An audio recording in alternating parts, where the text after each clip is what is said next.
Bonjour les BDphiles, avant de commencer, je tiens à vous remercier 1000 fois, vous qui me suivez et qui m'avez laissé un petit commentaire positif. Ils ont été nombreux et ça m'a fait extrêmement plaisir.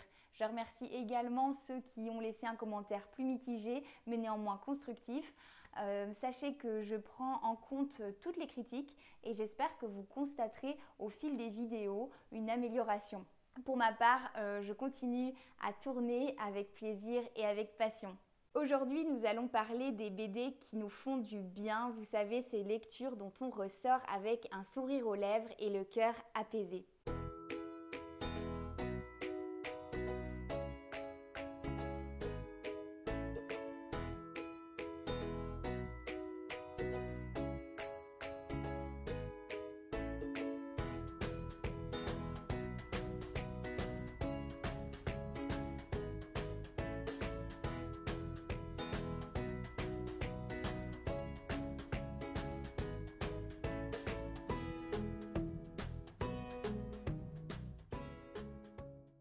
La première BD dont je vais vous parler s'intitule Le jour où le bus est reparti sans elle. Il s'agit d'une BD scénarisée par le duo BK et dessinée par Marco. Mais qu'est-ce que ça raconte? C'est l'histoire de Clémentine, une jeune femme persuadée de rater tout ce qu'elle entreprend.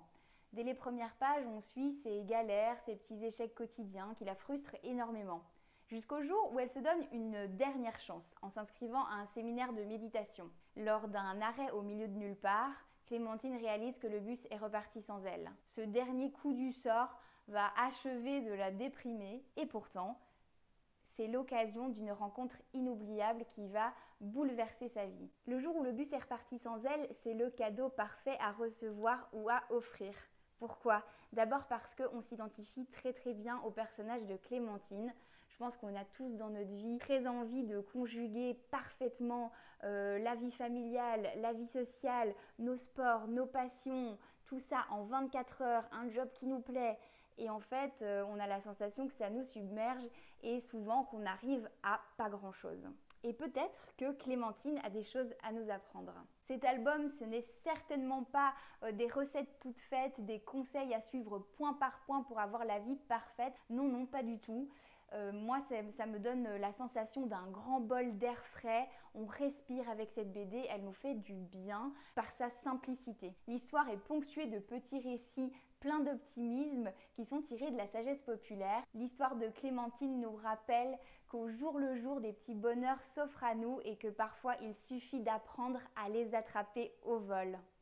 Le trait de Marco est simple et léger, vous verrez les décors ne sont pas denses, les couleurs sont une déclinaison de brun et de vert qui nous rappellent la nature. Je pense que tout ça est voulu pour que le lecteur ne soit pas trop accaparé par le dessin. Il s'agit d'une série, il y a déjà 3 tomes qui sont sortis, mais pour ceux qui préfèrent le format one shot, il faut savoir que chaque tome possède sa propre fin, donc vous pouvez vous arrêter après le tome 1 ou continuer si le tome 1 vous a plu. En tout cas, moi je vous le recommande parce que le tome 2 et le tome 3 abordent des thématiques aussi très importantes, je trouve, notamment sur tous ces petits détails qui nous parasitent la vie et qui nous éloignent de l'essentiel. J'ai particulièrement aimé la métaphore du miroir comme porte de notre futur. Je vous laisse découvrir cela. C'est un très beau moment. Si je vous ai parlé de cette BD, c'est aussi parce que le tome 4 va sortir en août. Donc si vous n'avez pas encore eu l'occasion de la découvrir, n'hésitez pas à vous plonger dans les tomes précédents. Le tome 4, lui, suivra un autre personnage, celui d'Antoine, un protagoniste très important dans le tome 1. La deuxième BD dont je vais vous parler, c'est L'obsolescence programmée de nos sentiments. C'est une BD qui a été scénarisée par Zidrou et dessinée par Aimé de Jong. Avant de vous narrer le synopsis, laissez-moi vous raconter une petite anecdote. L'année passée, en septembre, je me suis rendue à la fête de la bande dessinée à Bruxelles, un festival qui a lieu chaque année, au cours duquel j'ai pu glaner quelques dédicaces et quelques chouettes rencontres avec plusieurs auteurs. J'ai obtenu une rencontre avec Aimé de Jong, la dessinatrice de L'obsolescence programmée. Et ça a été un très beau moment. On a un petit peu discuté, je lui ai expliqué à quel point j'avais apprécié son dessin et comme je l'avais trouvé émouvant. À cette occasion, elle m'a expliqué comment le projet de la bande dessinée est né.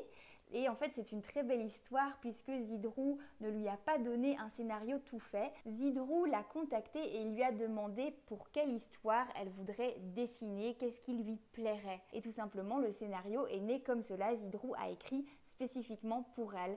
Je trouve que ça se ressent énormément dans le dessin. Il y a une vraie symbiose entre le dessin et le scénario. Dans l'obsolescence programmée de nos sentiments, nous suivons l'histoire de deux personnages. D'abord celle d'Ulysse qui a 59 ans, il est veuf et il vient de perdre son boulot.